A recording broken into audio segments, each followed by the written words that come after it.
These stunning, beautiful machines that you see in front of you form the HeyGears Reflex RS 3D printing ecosystem. And today I want to tell you how they are everything that you've been demanding from a 3D printer and why, for some reason, despite that, you still hate them.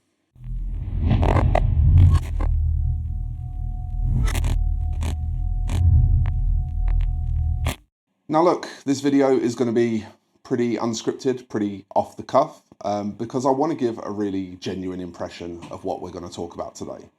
3D printing is something that's very near and dear to my heart. I think it creates an amazing level of accessibility in the miniature wargaming space, and it has opened up a huge market for small companies who would otherwise never be able to produce miniatures to start getting their sculpts and their ideas onto the market. I myself am now starting to enter into the world of miniature production thanks to 3D printing.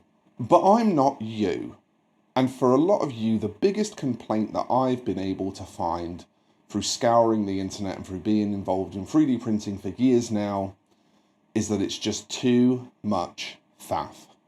It seems to me that most people's opinion is that 3D printing is a hobby in its own right with so much to learn and so much to do that you have to take time away from your other precious hobbies, including miniature painting. And that probably was true for a long time, but there's been a company quietly working away in the background on fixing this issue, and they've pretty much had it solved for a while now, but for some reason people are still kind of mad about their products. So behind me in recent videos, you might have spotted that the 3D printer setup has changed, and this is because HeyGears, the company that makes this kit, very kindly sent me over this complete setup and they asked me to talk about it. And I could have done a review, I could have talked to you about the technical specifications of the machine, but Ross at Foham has already done an amazing job of that, and I think he absolutely nails anything that you might need to know about what this machine is capable of from a technical perspective. Instead, I think what I want to do is talk to you about what it's actually like to use and why, for the first time ever, we actually have real drag and drop, one-click, super easy printing, and why, for some reason, that's still a problem for some people. So instead of all those technical specs and all that rundown, what I'm actually going to do is just give you a very real lens into using the printer. I have deliberately, since I bought this, done nothing with it other than the bare minimum to get it to work. I've treated it as if I know nothing about it. I haven't read any of the manuals. The only setup I've done on anything is what the screens of the products themselves have told me to do. So I feel like I'm trying to create the most representative example I can of what somebody who knows nothing about 3D printing would be able to do with this setup. So we're going to go over now to something I filmed this morning at the start of my day, and it's just a little bit of time with me using the HeyGears Reflex RS, and then once I've got some prints to show you, which will probably be tomorrow at time of recording this, I'm then going to come back, we're going to talk about the curing station, the washing station, and I'm going to give you a very real hands-on experience of what this is going to be like to work with if you know nothing about 3D printing. This is going to be one of my longer videos because I think this product deserves detail and I think it deserves honesty and reality. And normally when I do sponsored partnerships with companies, they have talking points that they'd prefer me to mention. But with HeyGears, they just want a real, honest review, and that's what I'm going to try and provide. So, let's go to a slightly weird camera angle now, and you can experience what it's like to use this printer yourself. Right, is this on? Okay. Yeah, that's roughly pointing at my desk.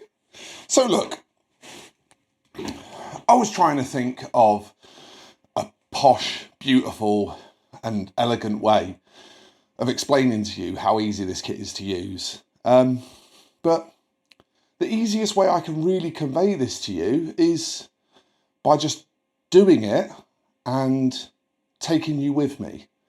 So I'm literally just going to sit at my computer and you're going to watch me from start to finish, set up files, send them to print, and you'll see firsthand that way.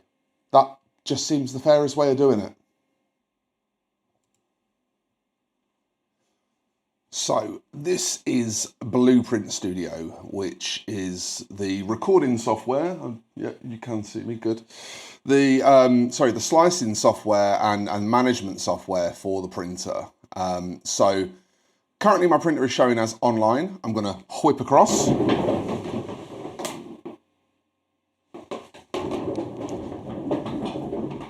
And I've just flicked the power button on and my device will appear here shortly. I don't actually need it to be here right this second, but one of the things I want to show you very briefly as well, there's this help and feedback problem here, and if you have any issues, if anything misprints or whatever, you can literally just get help with that in the slicer software, which is mad. I don't know why everyone doesn't do that, because it seems like a no-brainer to me. And from what I hear, they usually reply in like a few hours, maybe a day. They're quick, which is great. So, in order to print a 3D printer file, okay, I'm going to assume that you know very little, and I'm going to assume that you've been able to figure out how to download some miniatures, because like that's just like downloading anything else off the internet. So if you can do that, then you can download STLs. So, slicer. Click the slicer. These are previous slice projects that I've done. Like I said, I've put quite a bit of resin through this machine already. I've not had it very long and I've already put like a litre through it. So we're going to hit new project. Again, that's obvious. And we're going to pick our machine. HeyGears only make 2 machines, so we pick the one that we have. We have the Reflex RS. I do have a pulsing release setup, but I'm currently not using it. I'm trying to raw dog this printer and I'm trying to work with it at its worst, effectively, without all of its extra gubbins, because if it's good like that, then it's going to be great with the extra stuff, right? So select none. Application, general purpose, that's the only one I can choose. And then we have all of HeyGears' different resin types here. The one I've currently got in my printer is PAP 10 production resin.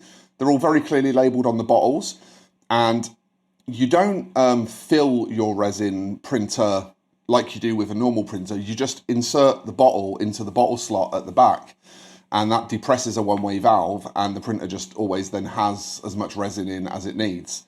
So you just pick your resin off the list, and I'm going to pick PAP 10. Then you choose your layer thickness, and it's literally just standard or high precision. So is this a model you just want to get out quickly and you're only using it for the tabletop? Or is this a model that you want to look absolutely flawless because you want to use it for display or whatever?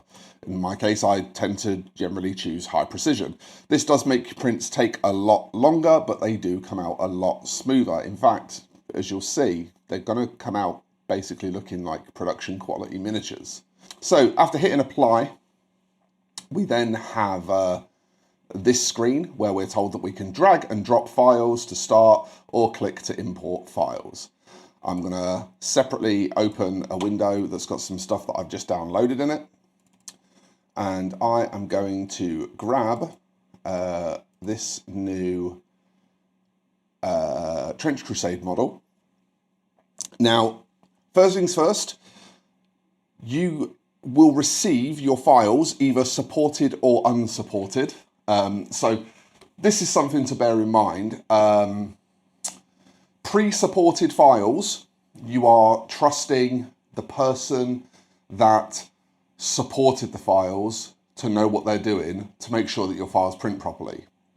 Unsupported files, you're trusting yourself or whatever software you use to do it all. Now, one thing I will say is the vast majority of what I've printed on my HeyGears setup has been unsupported files that I've then just used HeyGears setup routine, automatic support routine to get it all supported. So it's your choice how you approach this, one or the other. but most people tend to like pre-supported files because it feels to them like less work. So for this one, we'll use pre-supported files because that's probably what I think you're more likely to do as well. So I grab all my files and drop them in. This one has appeared outside, so I just click it, drag it, put it back in. And this plate here represents the build plate of the printer. And currently it's just showing me where it's going to place all the files. So we've got all of these parts. They've been supported for us. They all look lovely. And all we have to do is click go, basically. You're going to see just how easy it all is in just a second, but I'm going to add a couple more files as well because I don't want to waste space. That's one thing when you get into 3D printing, you will very quickly start to appreciate maximizing space so that you can get as many miniatures off of your printer per print run as possible.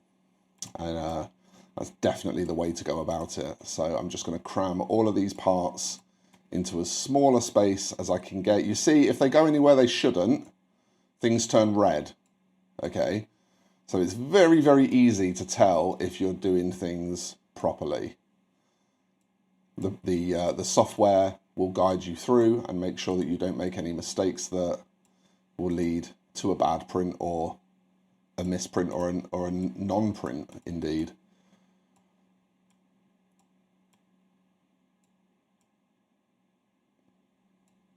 There we go. Okay, so that's that model.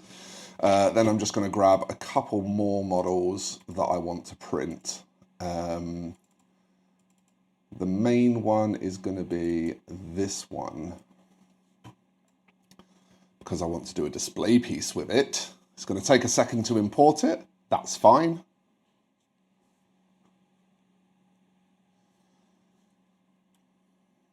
Okay, absolutely stunning display model. Very excited to put some paint on that. And then one more, because we've got a bit of space. We're going to go with this one.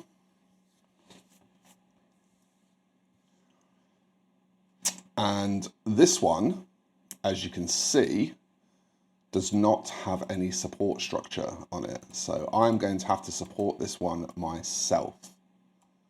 It also looks like it dropped an arm in a bit of a random place there. Okay. So first of all, I've got to fit all of this on the plate and then I've got to support it myself. So the first thing I want to do is just make as much room for myself as I can. So I'm going to move this to the very limits of where it can sit. There we go. Now I'm going to find spaces for all of these things to live.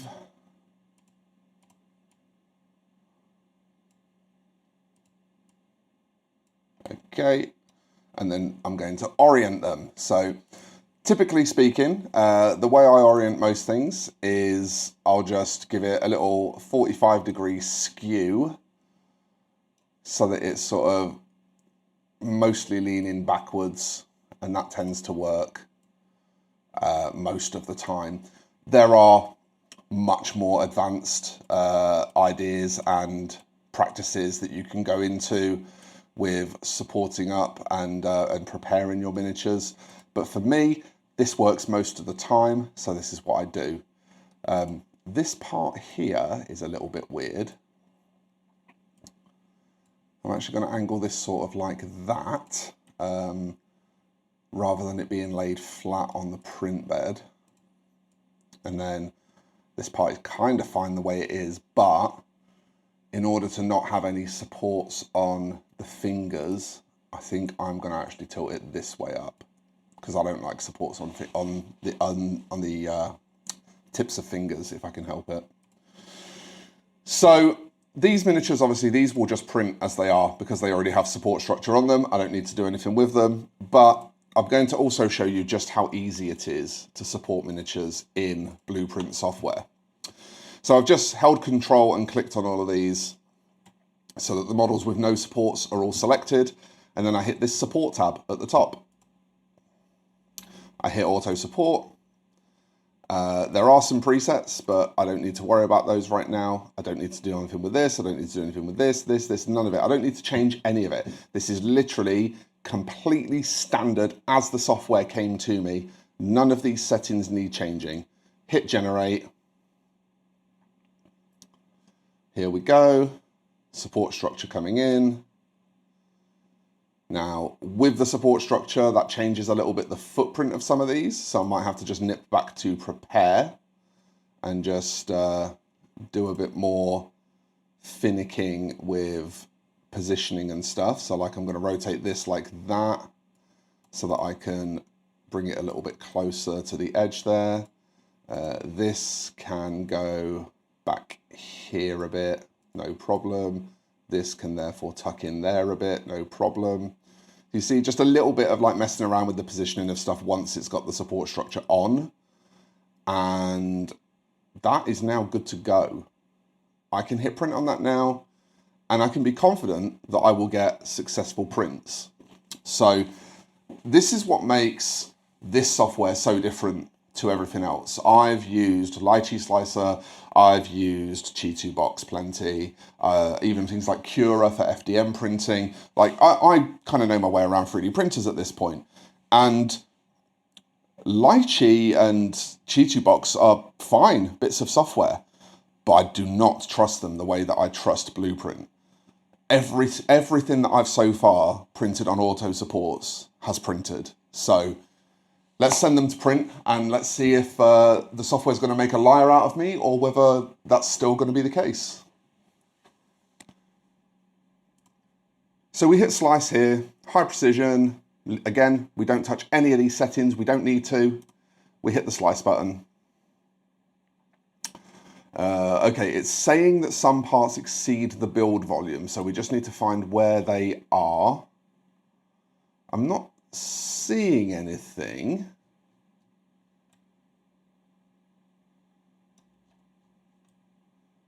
I'm pretty sure this isn't too tall because it would have... I found it.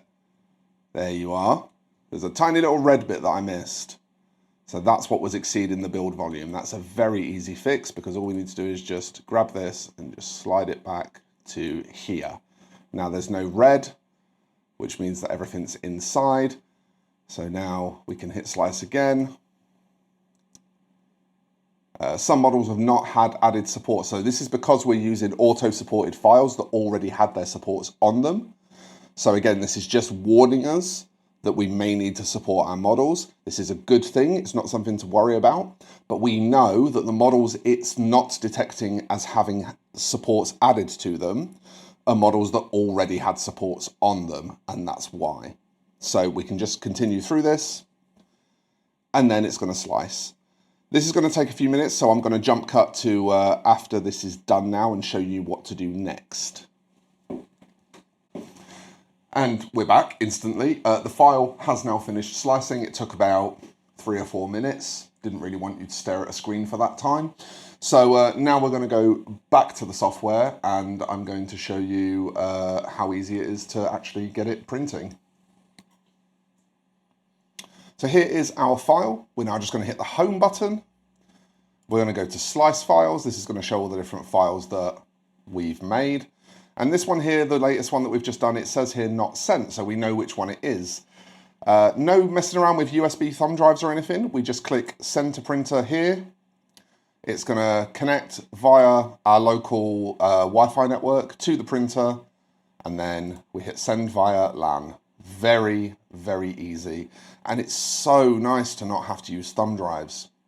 So now again, we're going to get another progress bar. So the next time you see me, I'm going to be over at the printer itself now, actually physically getting the print to commence. So see you in a sec.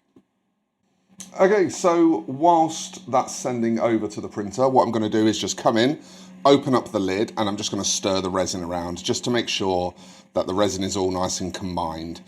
HeyGears very nicely provide you with this spatula, and this makes it really, really easy to just gently move the resin around and stir it back up between prints without having to remove the vat, without having to mess around in any way whatsoever.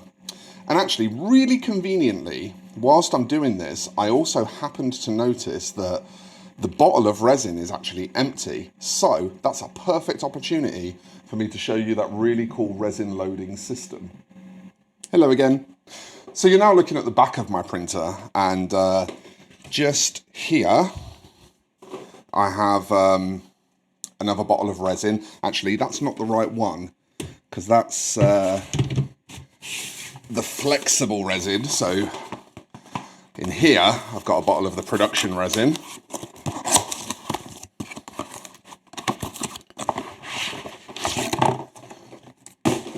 So when I open this up, what you're going to see is it's got two lids. So if I take both the lids off, I have direct access to the resin itself. So if I need to pour resin back in there after a print for whatever reason, that's fine. But if I just tighten that one and take this top one off, you see there's just a one-way valve there. Now there's no way resin can get out of that unless this is pressed. So I can turn this safely upside down, even though it is full of resin, and it's completely safe. No mess, no fuss, no danger, nothing to worry about. In order to install it in the printer, I just take it, pull this one out, and put this one in. It's literally as simple as that. And because I've just installed that new bottle of resin, you can now see right here that resin is actually pouring out from that bottle and into the tank. So the printer is just going to keep itself full now as it needs. It's the same type of resin that I had in previously, so there was no messing around to do. The other thing you'll notice is I've not mentioned leveling, and that's because this machine comes factory leveled, and the way the build plate installs ensures that it's always level during printing.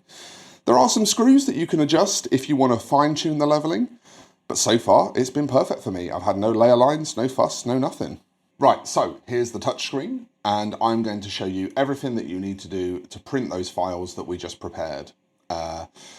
In terms of what I've done with this printer beforehand, I've put it on my Wi-Fi network, obviously, so that I can send files to it, but I've done nothing else to it. You can see I've not even set the time. Putting it on the Wi-Fi network is exactly the same as connecting your phone or Android tablet to a network. It uses Android as far as I can tell. So this is how simple it is. We've just sent that file. We click the job list. It appears in the job list. We hit the print button. It's going to tell me that my printer isn't level because the cabinet it stood on isn't level, but that's fine. I'm just going to click through that and ignore it. It's currently just checking the amount of moisture in the air and the temperature of the resin. It just gives that a quick look first, just to make sure that it's not within a range that might cause any problems. The print head you can just hear going up now, or I hope you can hear it. Printer is not placed horizontally. Like I say, that's a false positive in this case, because it's just because the cabinet that it's on is not actually level. And we hit continue. And then I'm just going to pan the camera up by hand. It's going to probably be a bit jittery, but you're now going to see the print head is just lowering itself into place, and the print is going to start. At this point, you want to shut the lid. This lid is lovely, by the way. It's designed in a way that it doesn't take up really any vertical space or any space behind the printer. It like folds away in a really clever way. And now I just have to wait. And I've put these on in high precision mode. It's probably going to be a little bit, but it's really just a waiting game. Going back to the screen for a second. As soon as this is ready to print, the screen is going to give me an estimated completion time and a bunch of stuff like that. And other than that, I'm literally just going to wait a bunch of hours now until I've got some miniatures. We will come back and I'll show you the cleanup process, the curing machine, the washing machine, because HeyGears did send those as well. But for now, we are done with this part of the process.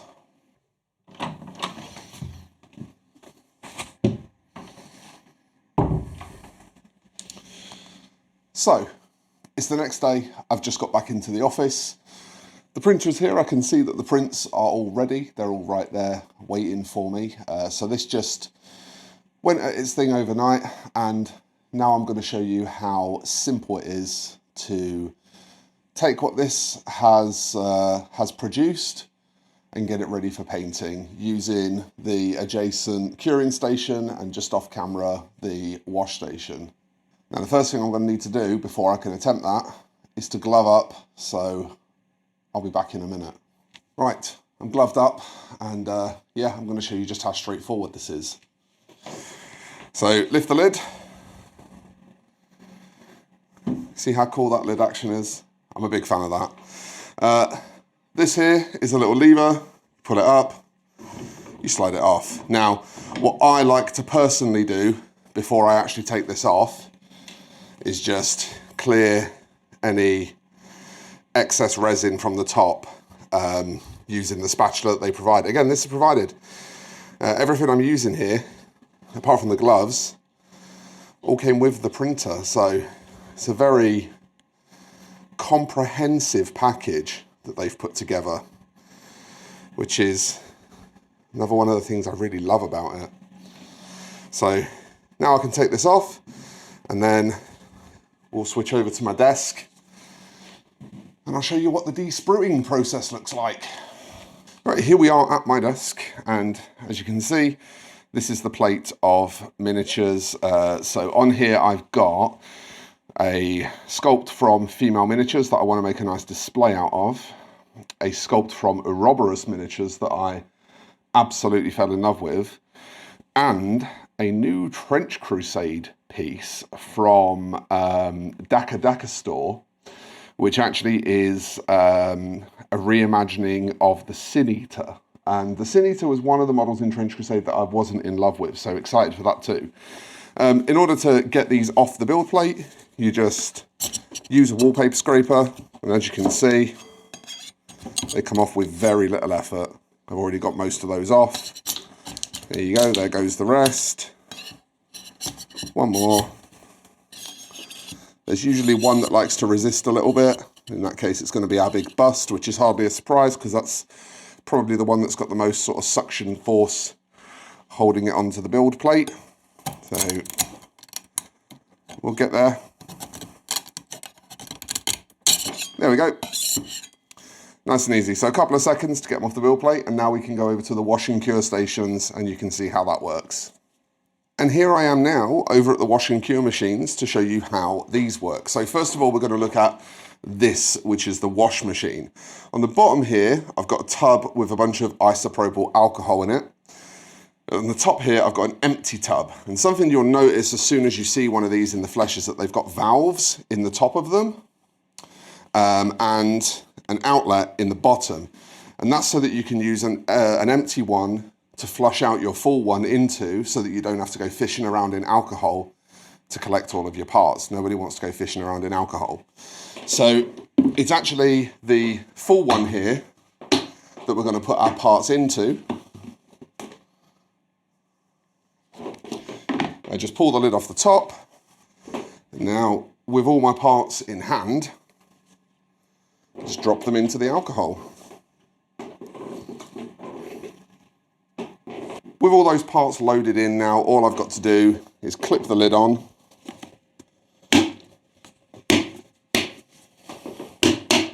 And like I say, I've done minimal setup on these machines so as to kind of treat them like someone that doesn't really know what they're doing. So this isn't even set up for Wi-Fi yet. It's literally just in its from the box status. So I'm going to cancel the Wi-Fi setup. Then I'm going to rotate this knob until it says wash, and I'm going to click the knob. It defaults to 3 minutes at 160 revolutions per minute. That is fine. And it's going to go. So you can see that it's just rotating, rumbling those miniatures in the alcohol and giving them a really, really thorough clean. And that's all we want it to do, just to get all the excess resin off of them, so that when we cure them, there's no little drips of resin that go and ruin our details or anything like that. So again, we'll be back in a minute. It's not worth doing 3 minutes of this. And I will have de-sprued the miniatures, and after de-spruing them, we'll then chuck them into the curing machine.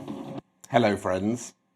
So look, I have pulled all of these off their sprues. I didn't bother showing you that because honestly, I kind of didn't want to insult your intelligence. It's just twisting miniatures until they come off their support structures. It's like not even worth showing you. But I am now going to put them in this little toaster oven. This is the curing machine, and this is the last process in getting your 3D printed miniatures ready. So we just open the door, arrange them on the plate, close the door. Again, I haven't set this machine up yet, so it's still asking me to set up Wi-Fi. I'm going to click cure, and then from there I'm going to just scroll to the timer. I'm going to do a 2-minute cure, and I'm going to hit the go button. And it's that simple. Now, this machine does also have a heating element in it, so it can also bake the miniatures. Now, sometimes that's helpful for getting rid of excess alcohol. Personally, I don't really use it. It doesn't make enough of a difference for me that I consider it important enough to like learn how to do properly. And this is the thing, is I'm quite a lazy 3D printer anyway, so this has kind of been ideal for me because it has all the features if I want them, but it also pretty much does everything for me if I don't want to. And that's pretty great. So I'm going to let this finish curing now. You can probably hear it humming quite heavily in the background, but when we come back, I'm actually going to show you the quality of these prints before I've done anything to them, and then I'm also going to show you what they look like after I've cleaned them up.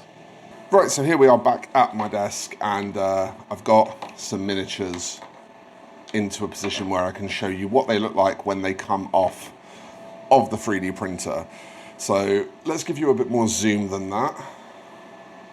Now, the first one I want to show you is actually this one from Ouroboros Miniatures, because it's a very detailed sculpt. It's got lots of like fine line engraving, little rivets, textures and stuff, but you will notice a gaping hole in the side of it, and I want to talk about that first because that's actually completely my fault. It's nothing to do with the printer.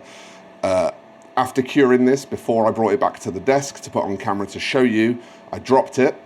After curing, the resin is at its most brittle, and because this is hollow, as you can probably tell, obviously very thin wall of resin, I dropped it, it hit something hard, it cracked a piece off. Now, that's fine. That's a really easy fix with some Milliput because like I just need to follow the lines of the sculpt that are already there. So that's really not going to cause me any issues. But other than that, I mean, this is almost a ready to paint miniature. Like I need to get in with my hobby knife and scrape off a bit of goose skin, which is an artifact in that you get. It's probably going to be really hard to see on this model actually because there's so little, but it's like an artifact in that you get on areas where the support structure connects to the miniature. Think about it as the 3D printing equivalent of mold lines. So it normally scrapes off with a knife. If you can't scrape it off with a knife, a bit of liquid green stuff or Tamiya putty, or you know, just the usual ways that you would gap fill in a miniature. So it's no different to prep in a plastic, resin or metal miniature. It's just, it looks different and manifests in a different way. The other thing I want to show you is the head of this sculpt from Female Miniatures, because this is another thing you're going to have to bear in mind, is that there's going to be these supplementary structures that don't tear off when you twist the model from its supports. These are just tiny little additional supports for usually overhanging areas, and removing the support structure from them is as easy as just using a craft knife and just levering it off like that. Like, it's the easiest thing in the world. You're not going to struggle to get it off. You see, like, the lightest touch removes a lot of it, and a very slightly heavier touch removes the rest. It's really not hard to get off. So that's not going to be something for you to worry about. Here, I'm hoping you can see on the underside of the chin here, there's some of that goose skin that I spoke about. And again, I'll just show you how easy that is to get rid of by just scraping it like you would a mold line. And hopefully, again, if the camera is serving me well, you will be able to see that that area under the chin is now completely smooth and free of goose skin. So this is all easy stuff to deal with. It's no more difficult than plastic miniatures. But what I'm going to do now is process these off camera. Then I'm going to get you some nice beauty shots of them all. I'll probably do the bit of filling on this as well, just so that it's a completely complete deal. And then from there, we can go on to talk about what these look like completely finished, and the reason why everyone is mad at this printer, which I think is hopefully the important part that's going to really change your mind. So I'll be back shortly, and these miniatures will be looking a lot more beautiful. Okay, so we are back at my desk, and these miniatures are now all prepared and presentable, and I'm going to just kind of show you some close-ups of them so you can examine, you know, the quality. First of all, here we have that bust from Ouroboros Miniatures, and these are one of my absolute favorite miniatures companies. They just make the most incredible stuff, and honestly, I mean, if this to you doesn't look production quality, I don't know what does. Obviously, I had to repair the side. As I stated before, that was my fault. But like, there's not a layer line in sight. Everything is crisp. There's so much detail. It's not even funny. Yeah, there's a bit of grime on things from the milliput that I've had to use, but you'll see when we get to the next couple of miniatures that that's not really obfuscating anything. This is that alternate Trench Crusade piece, which was designed by Daka Store. This is actually for an upcoming Kickstarter of theirs, and it's not even out yet. So this is a pretty exciting miniature to even be able to look at. But to see it printed in such high quality, I cannot wait to use this in place of the Sin Eater. Because, yeah, I don't really vibe with the original Sin Eater sculpt, but I very much vibe with this one. So, yeah, this one's going to be a nice one to play with. Again, as you look at it, you can see there's not a layer line in sight. Everything is smooth. It's actually almost a little shiny because it's such a smooth finish. And that just means that when that primer goes on, it's going to be really, really flat and really, really perfect. And last but not least, that piece from Female Miniatures. Now, obviously, the head and the hair are really oversized on this.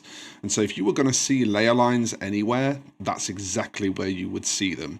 Because they are big, smooth, rounded volumes. That's exactly the kind of shapes that 3D printers normally struggle with.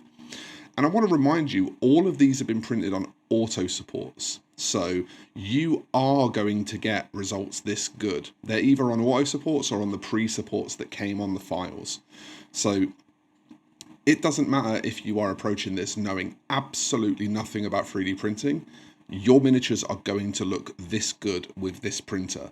If this isn't the nearest we've ever been to one click, you know, I need to know nothing, easy as it can get 3D printing, then I don't know what is, because this miniature looks perfect.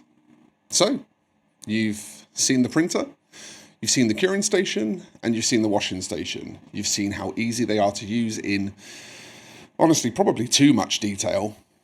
But we need to talk about why everyone's mad at this printer. And as a result of that, we're also going to talk about why you shouldn't be. Now, it's really very simple. The big bugbear with this printer is the cost. I'm going to flash the page up on screen now, and as you can see, it's expensive hardware. But the problem is that we seem to have this thing where we can't really tell the difference sometimes between expensive and too expensive. Sometimes things cost a lot of money because they have to. The way HeyGears have managed to make this printer take so much of the work out of your hands is by stuffing it full of sensors and intelligence, and that stuff doesn't come cheap. Put plainly and simply, just on the build quality alone, this printer is better than anything I've ever had, and I'm used to spending about 400, maybe 500 quid on a 3D printer, and with those machines I have to do all the work myself. Now, if we factor in beyond build quality, the temperature sensors, the humidity sensors, the pressure sensors, all of these intelligent things that mean that I can come along, take this stuff out of the box, put it on a table behind me, do nothing with it other than connect the printer to my Wi-Fi, spend no time at all learning how to use the software, And in just a few clicks, my prints are not only good enough prints, they're the best prints I've ever produced. This machine, with its own intelligence and with no help from me whatsoever, is better at 3D printing than I am. And that has to come with a price tag. So, whilst this printer has garnered a bit of a reputation, or at least its predecessor did, as being overpriced, the truth of the matter is, it's just that damn good. And the thing is, this is what you all asked for. The 3D printing community have always enjoyed the tinkering aspect of 3D printing, but those of us who talk about it on YouTube, invariably, in every single video, we receive comments saying that 3D printing is its own separate hobby, or that 3D printing needs to get a lot more accessible for people that don't know a lot about the technology in order for me to want to use it. Well, it's here, and unfortunately it does come with a price tag. But if you want to produce stunning production quality miniatures at home, this is the price. Now, I'm currently in the process of making a miniatures game, and this is the only printer that I trust so far to actually produce physical prints for that miniatures game. I've been willing to put my own game's reputation on the line to trust this machine. So I want you to understand that whilst this video is sponsored, and yes, there is an affiliate link in the description, that doesn't mean that I don't really and truly back this technology and want to see it succeed. I've mentioned this before, but I have a policy with the channel where I only take sponsorships for products that I do believe are worth telling people about. I don't really like posting negative reviews, especially when it's small independent businesses that are sending the products. So, in the case that I try something and think it's rubbish, you'll just never see it on this channel. The very fact that it got a video in the first place meant that I was incredibly impressed with the hardware. And as a result, I am not actually charging HeyGears for this video in any way, because I'm so pleased with the machine that I actually think that's enough to cover my costs. However, if you do want to help out, the affiliate link that is down below obviously earns me a bit of a kickback, and the great bonus is there are currently discounts available too. So if you hit that link and go and take a look, you can actually get your hands on this gear for a little bit less than it should cost. And in the process, you can also reward me, us, Tesseract, if you appreciate this coverage. I feel like this is a very different way to look at a 3D printer. And I think normally we obsess over the technology and we don't really talk about just the practicality, what it's really like to own this machine. So I hope that this video gave you an insight in what it's like to live with the HeyGears ecosystem. The pre-fitted bottles, the online help available right in the slicing software, the amount of automation and the absolute minimal input that the machine needs from me are all reasons why I would gladly pay the asking price of this kit, and I would indeed buy the full setup. Truth be told, a little peek behind the curtain here, but actually, just before HeyGears reached out and contacted me, I'd actually recently had an injection of cash into the business, and I was thinking about spending that on a HeyGears printer. I held off and ahhing about it for a month or so, and lo and behold, they got in touch with me. So again, this review has come at the best possible time, and it's as genuine a review as I can give, and that's why I wanted to just focus on the user experience.